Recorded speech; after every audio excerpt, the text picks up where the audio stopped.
The Jets have not added many big names in free agency so far this year, and you can feel it. The fan base is starting to get apprehensive. But all is not lost, and 2025 does not necessarily need to be a tank year where the Jets end up with a top 5 pick. Let's try and make sense of what's happening today on Locked On Jets.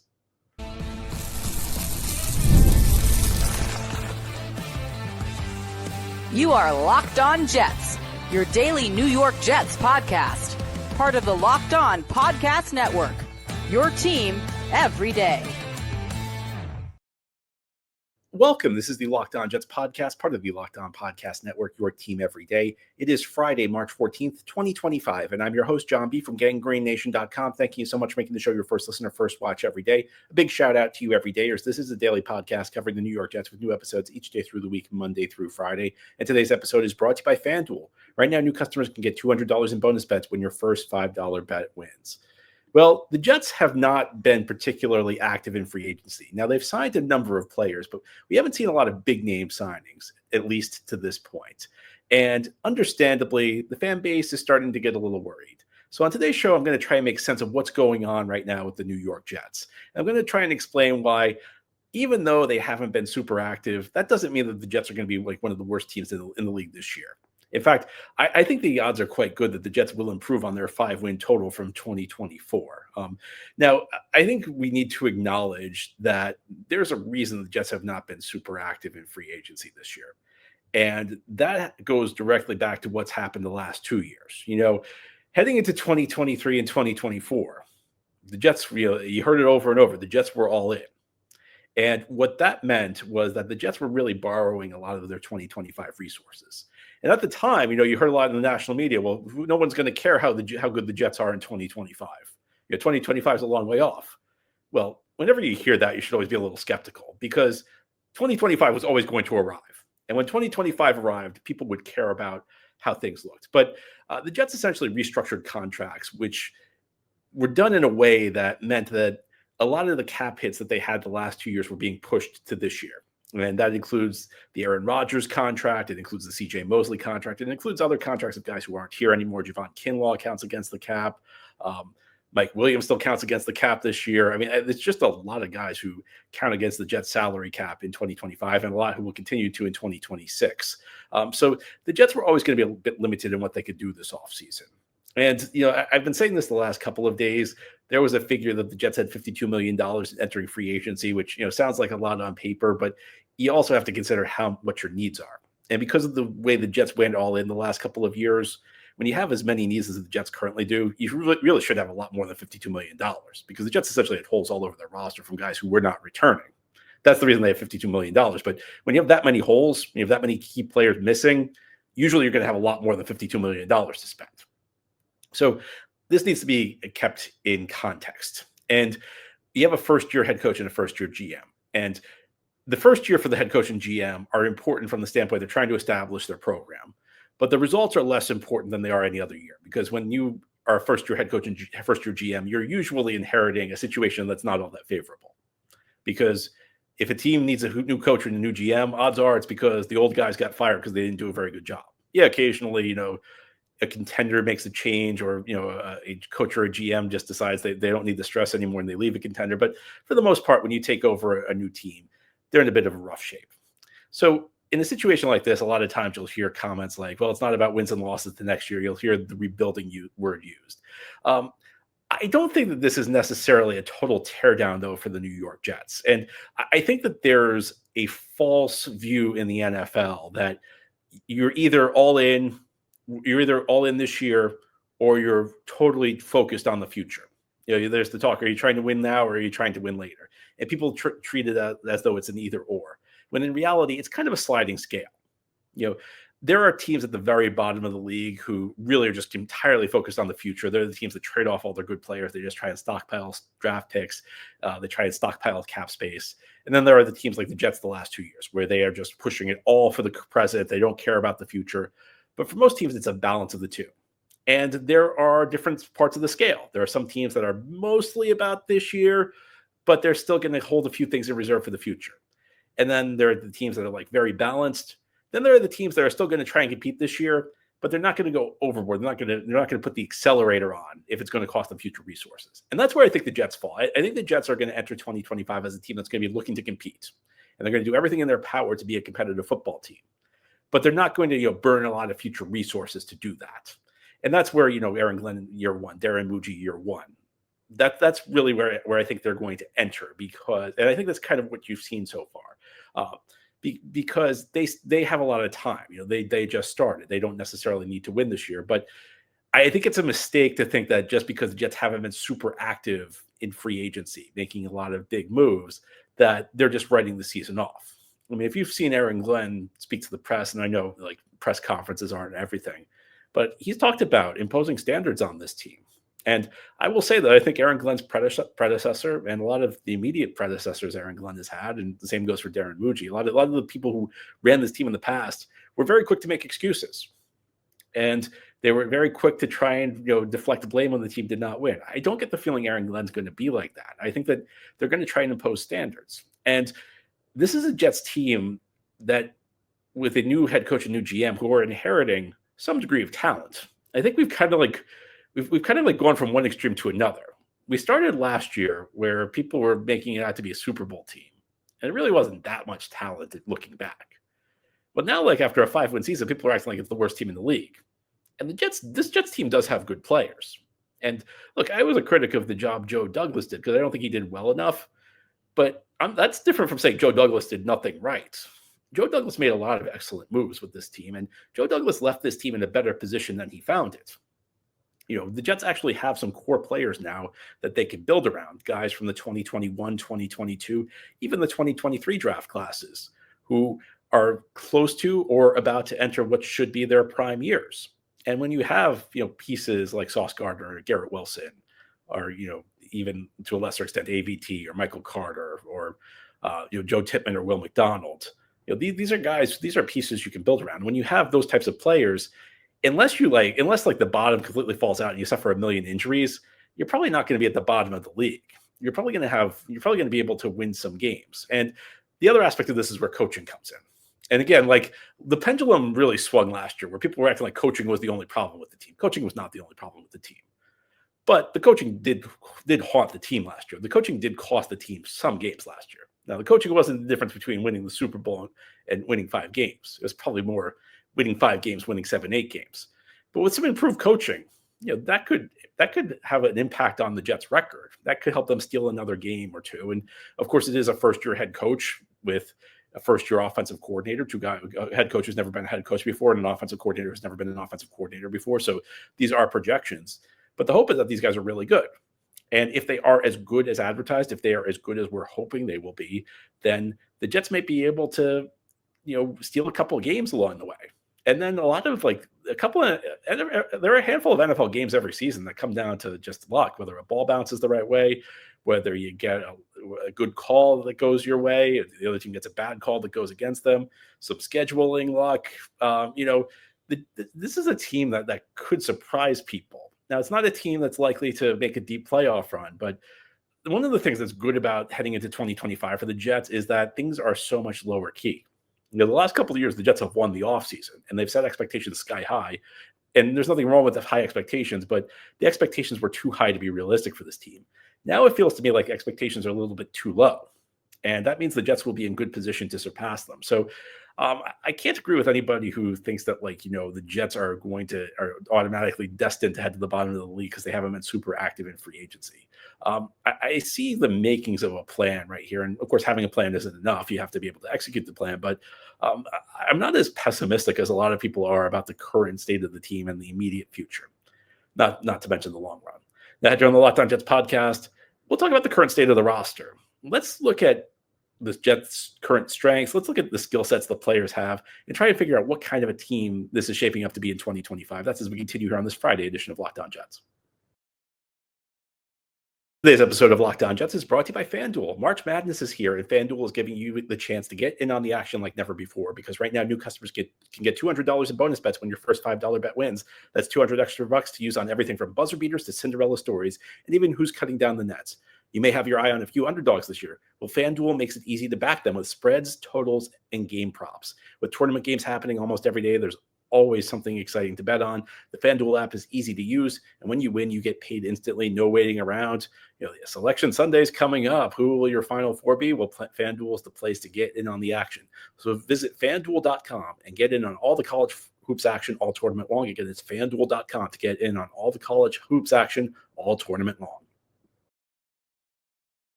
Thank you so much for making Locked On Jets your first listener, first watch every day. Big shout out to you every day. This is a daily podcast covering the New York Jets with new episodes each day through the week, Monday through Friday. What kind of a team are the New York Jets going to be like in 2025? Now, the roster is not it's not completely set at this moment, and you probably will see more players signed in the days and weeks ahead. And with the Jets somewhat limited in what they can do this season, it's not surprising to see them maybe wait a little bit to the second and third waves of free agency, because the players who are signed immediately right off the bat tend to sign because they just get offers they can't refuse. Once you wait, you get like a week in or 2 weeks in, you get the second tier types of players. And these are the players that maybe haven't seen the offers that they want. The money's not there that they're looking for. So then they have to reevaluate, think about what they want. You think about what team they want to go to, what the best fit is, what's the best move for their career. For some of them, it will be just taking a 1-year contract, a prove it type deal to try and reestablish their value. For others, it's just, get as much money as you can right now. So I think we will see the Jets try and find some effective signings during that next value phase of free agency. And, it's not the worst strategy in the world. I mean, one of the things I frequently criticize is when teams go crazy in the early parts of free agency, especially like trying to sign big name players, because, and we've seen this the last 2 years. Sometimes big name players are big names for what they did in the past, not what they're going to do in the future. And it's not just the last 2 years we've seen this. I mean, we've seen this a lot with the Jets over the last 15 years. One of the reasons they've struggled is that they frequently have chased big names. They've paid top dollar for these guys, and they've underperformed. And in many cases, the best free agent signings are the ones you don't really get excited about in the moment. It's because they tend to get lower value deals. They tend to be lower profile players. But then some of these guys, if you do it right, end up being hits for your team. There's no guarantees. I mean, the Jets have also tried to find value free agents through the years, and they failed at points. But there will be opportunities for the Jets to improve this roster. But where things stand right now, I think there are some things that kind of stick out. I think on the offensive side of the ball, this is shaping up to be a team that hopefully will be able to run the ball effectively. Now, we still got to figure out who's playing right tackle. At the time we're recording this podcast, that's anything but clear. And, as I mentioned on yesterday's show, if you're an everyday, you already heard it, but Jets signed Josh Myers, a center from Green Bay. And my hope is that he'll be a backup. Now, conceivably, what they could do is they could put Myers at center, kick Joe Tippmann out to right guard, which is where he played for the early stages of his rookie year, and then kick Elijah Vera Tucker from right guard out to right tackle, which they've done a couple of times through the years. But I mean, I think what we've seen with AVT is it's best to just stick him at right guard. Whenever they've moved him to left to right tackle, that's when injuries have happened. And there's some school of thought that maybe changing his techniques have contributed to those injuries. But in any event, you look, the Jets will have talented runners out of their backfield. Now, we know their running back position has Breece Hall, who maybe isn't coming off the year we were hoping he would have, but still is a home run hitter as a running back. And then a couple of guys who will be entering year 2 in Braylon Allen and Isaiah Davis, who, it's not really clear exactly what the Jets have in them. Allen looked very good early in the season. Through like the first 5 games, Braylon Allen was really looking like a dynamic back. And then I don't know what happened. I don't know if he suffered like a minor injury or something, but he was not really as good after those first 4 or 5 games. Davis started to get opportunities near the end of the year. And one thing I'll say for Isaiah Davis is he does run hard. And that was a pick I was intrigued by when the Jets made it last year on day 3 of the NFL draft. But they also have Justin Fields at the quarterback position. And Justin Fields is an extremely talented runner. Justin Fields is one of the few quarterbacks who I really do think can add some lightning to your offense as a runner. There are guys who have functional mobility. There are guys who can do certain things, but Justin Fields, you can make Justin Fields' running a featured part of the offense because first of all, he's fast, but he's also big. He's built to withstand some degree of punishment. And you see what happens is a lot of times you run kind of option plays, and the quarterback essentially reads one defender. An option play generally has one defender who's unblocked by design. And essentially, you stick the ball out, and you have the option of either handing it to the running back or keeping it yourself. And you make that choice based on who the defender is better positioned to tackle. This is kind of an oversimplification, but like any sort of option play, that's generally what you see is that the defender essentially takes you to the right place.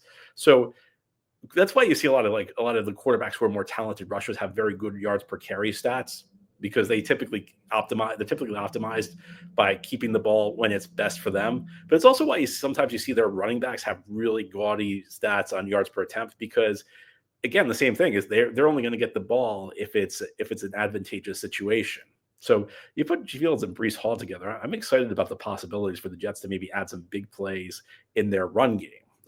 This is a Jets offense that was really constricted. They really had a tough time making splash plays a year ago. So maybe it's a bit unconventional to do it through the run game, but it's an area where I think the Jets are going to have real opportunities with Justin Fields at quarterback. Then on the defensive side of the ball, I mean, I think what we've seen is that Aaron Glenn's going to try and manufacture a pass rush. Aaron Glenn, we've talked about this a lot. He blitzes as much as any coach in the league. Steve Wilkes, when he gets to run the defense he wants, I don't think he really got to run the style of defense he wanted to in San Francisco 2 years ago with Kyle Shanahan, where the 49ers did not blitz much. But that's kind of I think that's like a Kyle Shanahan thing. But when Steve Wilkes has been on his own, he's frequently been among the biggest blitzers in the league, which means a lot of man coverage. And when you blitz, first of all, you improve your pass rush because you're sending an extra guy into the pass rush. But you also make guys like Quinn and Williams better because usually the math is 5 offensive linemen versus 4 pass rushers. When you send in that extra guy, then it becomes 5-on-5. And your ability to double team somebody is taken away because it goes from 5-on-4, where if you're a 5-on-4, somebody can be double teamed. That usually is going to be Quinn and Williams. 5-on-5, you can't double team anybody unless you leave an extra blocker in. But if you leave an extra blocker in, it diminishes your passing game. And Jets will play man coverage on the back of their defense. Sauce Gardner, of course, is coming off a year that was not Sauce Gardner-like, but one of the things that kind of flew under the radar. Sauce had a lot of issues with tackling. His coverage numbers, especially near the end of the year, actually turned out to be pretty good. Michael Carter II was banged up last year. Tried to fight through some things, did not have a great year. And then the new signing, Brandon Stevens, who is a guy who's struggled a lot in zone coverage, but has been reasonably effective in man coverage. He's kind of a bounce back candidate. He did not have a great year last year with Baltimore.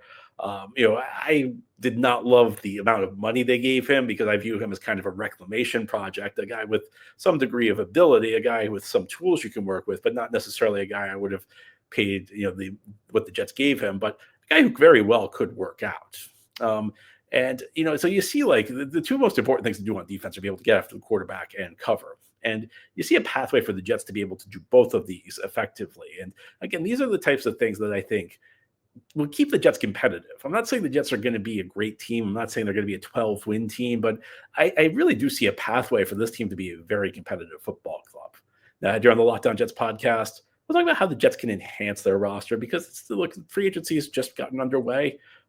There's still a lot of offseason to go. There's still lots of areas where the Jets can improve their roster. Let's talk about what they've done and where they may go in the future as we continue here on this Friday edition of Locked On Jets. Today's episode of Locked On Jets is brought to you by Monarch Money. Ever check your bank account and wonder, where did all my money go? Between dining out, online shopping, and entertainment, it's easy to lose track. And that's where Monarch Money comes in. Your personal CFO giving you full visibility and control over your finances. Monarch Money is not just a budgeting app. It's a complete financial command center. You can track all your accounts, investments, and spending in one place. So stop managing your money and start building wealth. When you start using Monarch, you'll realize just how much you're spending on food delivery. Now you can budget and save more. Instead of juggling multiple apps, you can use Monarch to check your finances, track spending, and even plan long-term goals. Managing money with your partner is smoother than ever. You can track shared and personal accounts, set goals, and stay on the same page without the stress.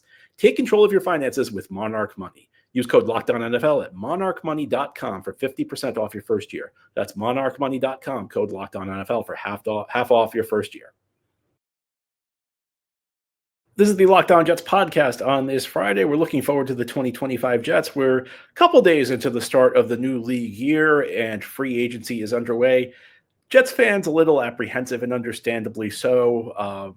First of all, because, if you followed this team the last decade and a half, it's been a really rough go of things. So I feel like Jets fans maybe are used to fearing the worst. But Jets have not been one of the flashiest teams in free agency. And that's not always the worst thing. I think if you look at the last 2 years, the Jets are The Jets were uniformly viewed as one of the winners of what happened in free agency. And a lot of the moves that they made got praise in March, but by the time September, October, November, December, January rolled around, did not look so hot.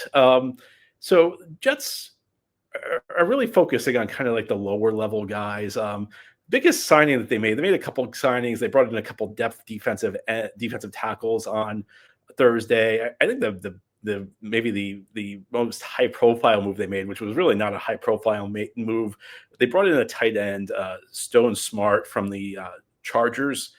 And this is a guy with an interesting profile. And, like when you're talking about like guys who are, you're looking to develop, for me, like part of it's like, what's the storyline that I could get behind? Why should I believe that this guy like has a chance to make it? Because if you're dealing with like a 27-year-old wide receiver who's bounced around 5 teams, odds are he's not going to make it. Because the odds are if he was going to make it, he would have made it on like one of the 5 teams he was on before. Odds are he would have started to produce before he was 27.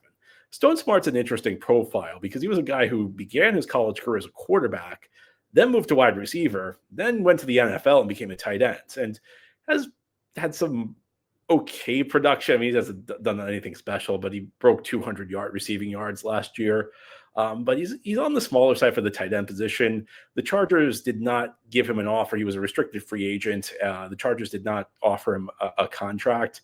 But you could kind of understand why they wouldn't, because it's on the smaller end. You have Jim Harbaugh there. The Chargers like to run. They like their tight ends to be able to block. So maybe that's not a huge strike against him. Maybe it's just a sign he doesn't really fit what the Chargers want. And you can see the trajectory. You can really see a conceivable trajectory with someone like Stone Smartt, where he could grow into a quality player because he's new to the position. He's really changed positions twice within the last couple of years. He moved from quarterback to wide receiver, then wide receiver to tight end. So you see if he gets the right coaching. The odds are always against a player like this, but there's at least a conceivable path for him in a way there aren't for like a lot of guys you bring in. So I think this is a player that's worth, the player with a profile that's worth bringing in as part of the 90-man training camp roster.